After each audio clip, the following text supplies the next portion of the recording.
și lateral risipa. Mă trebuie și așa, 10 de litri, 30 de grămini. Greutate mare, și așa e crăpa, Marian. Da, dar nu e bine așa. Ha? Bună ziua, fraților, bine v-am găsit la un nou videoclip. Adrian și Lucian pe canalul nostru. Am luat tabla. Numai puțin, să mă înțeleg și eu cu oamenii.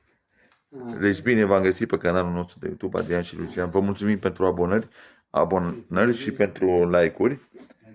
Și astăzi vă prezentăm ce anume avem de lucru. Da. Deci aici la grătarul ăsta al nostru vom modifica un pic aici, dar trebuie să cumpărăm niște cărămizi. Explică tu, te rog. Da, trebuie să luăm cărămizi, că nu merge. Explică ce trebuie să faci. Burlanul ăsta, cât este el de făcut pentru încălzirea asta, adică să reziste la temperatură mare, s-a crăpat. Și trebuie să viu cu un coș peste ăsta, că e solid făcut de mine. Să treacă cel puțin 2 rânduri peste acoperiș. Ca să n-am probleme cu scântei, cu focul nu știu ce. Și de muncă. Mi-am luat și tabla. Uitați acolo pe masă. De aproape de la termină. Uite. Tablă 04 e foarte bun.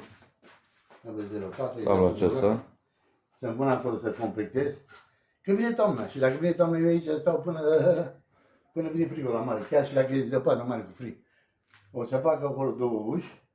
În spate mine închid iarna, dau drumul și stau aici ca în casă. Deci ca în casă e bine, nu trebuie frig. Îți faci trebuie bine, am amurătură, aici lucrăm tot. Porcul dacă o să-l iau. Să vedem cu ajutorul la Dumnezeu. Așa. Așa, și hai să arătăm de aici, nu știu dacă se vede că bate soarele, da, ia stați un pic, încep să pun aici. Uite așa.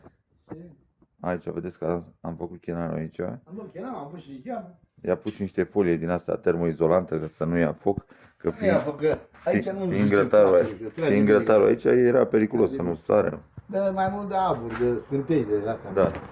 Eu sunt fricos, nu vreau să am probleme. Așa, și sport să lucrăm, astăzi. Asta e. Mai facem mai târziu. Și o să facem un clip mai târziu din timpul muncii. Din timpul muncii vom face un alt videoclip. Acum ce să zic, să avem spor la muncă, vă pupăm și dați în continuare abonare, distribuire și like. Vă pupăm, Dumnezeu să fie cu voi.